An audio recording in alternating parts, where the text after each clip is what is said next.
এবং যারা সকল সাকার ভগবানের ভক্তিসহ উপাসনা করেন, এই দুইয়ের মধ্যে কারা শ্রেষ্ঠ যোগী? শ্রী ভগবান বলেন, যারা নিষ্পূর্বক সমাহিত চিত্তে আমাকে ভজনা করেন এবং ভর করেন, তাহারা শ্রেষ্ঠ যোগী। নিরাকার ও মান অপমানে নিন্দা প্রশংসায় সমভাবাপন্ন তিনি আমার প্রিয় ভক্ত। নারদের ভক্তি সূত্র বলছে ভক্তি শ্রীরামকৃষ্ণের মা ভগবতারিণীর কাছে ভক্তি লাভের জন্য প্রার্থনা করছেন। মা ঠাকুরকে খুব সহজভাবে বলার চেষ্টা করেছেন, সেটি আমরা কথামৃতে আলোচনা দেখার চেষ্টা করব। ঠাকুরকে কি বলছে, কিভাবে পড়া সম্ভব, এবং শুধু কেবলমাত্র সন্ন্যাসীদের জন্য নয়, সন্ন্যাসী প্রীতি সকলের জন্যই আমরা সেটি প্রযোজ্য বলে মনে করি।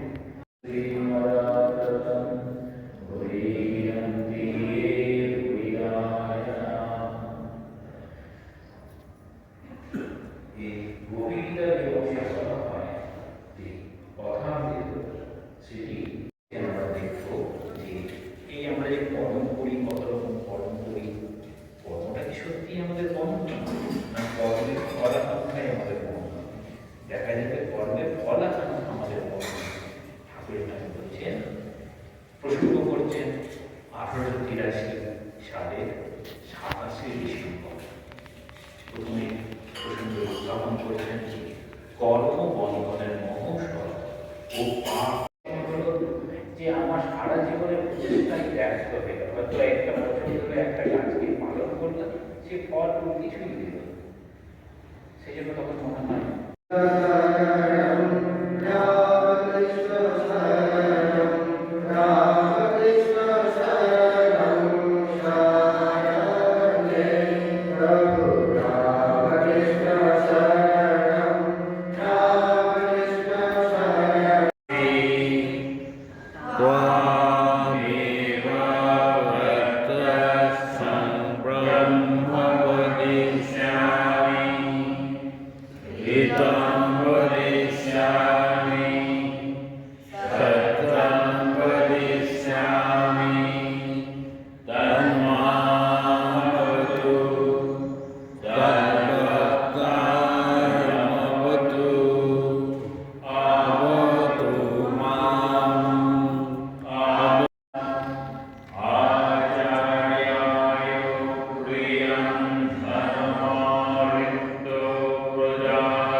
स्वरूपिणे अवतार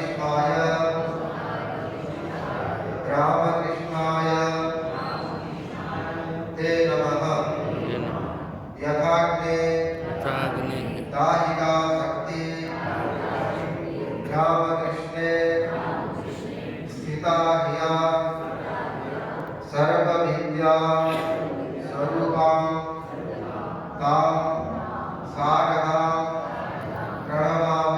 प्रणमाम्यहं परतत्त्वे परतत्ते सदा लीनो रामकृष्ण समाख्या यो धर्मस्थापनरतो वीरेशं तं नमाम्यहम्।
এই ওরিয়েন্টেশন ক্যাম্পে উপস্থিত রামকৃষ্ণ মিশনের পূজ্য অধ্যক্ষ মহাশয়কে আমার প্রণাম। এখানে উপস্থিত পূজনীয় শ্রীমৎ স্বামী যোগী মহাকামানন্দজিকে আমার শ্রদ্ধা জীবনম কবি বেদিতম সাহম শ্রবণমঙ্গলম শ্রীমদাতম ভূমি বিনন্তি হরিদায় নমঃ। পরমগৌরীয় কর্ণধার স্বরূপঃ নমস্তু রামকৃষ্ণায় তস্मै শ্রী গুরবে নমঃ। মহারাজজি খুব সুন্দর নাম দিয়েছেন ওরিয়েন্টেশন ক্যাম্প। তো সহজ কথায় হচ্ছে ভক্ত হিসাবে অনুরাগী হিসাবে আমাদের যে আন্ডারস্ট্যান্ডিং, আমাদের যে ধারণা সেটাকে পরিষ্কার করে দেওয়া, এটা ক্লিয়ার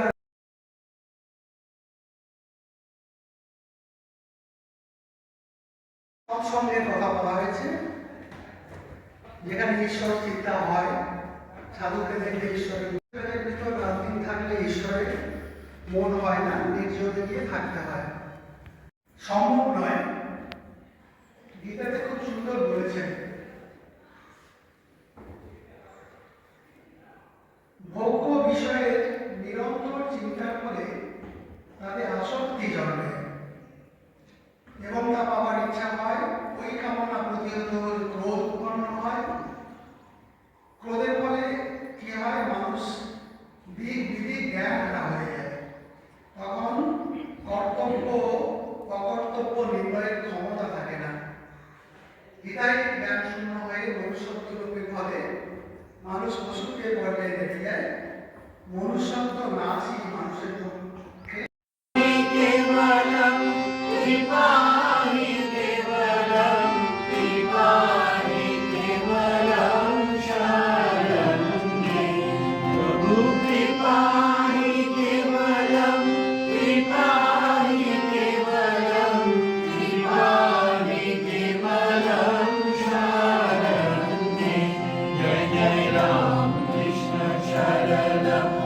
Ram Krishna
মাস্টার বিনীতভাবে সংসারে কিরকম করে থাকতে হবে,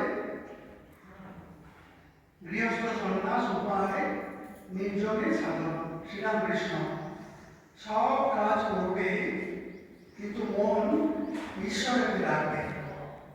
স্ত্রী, পুত্র, বাপ, মা সকলকে নিয়ে থাকবে ও সেবা করবে যেন কত আপনার লোক, কিন্তু মনে জানবে যে তারা তোমার কেউ নয়।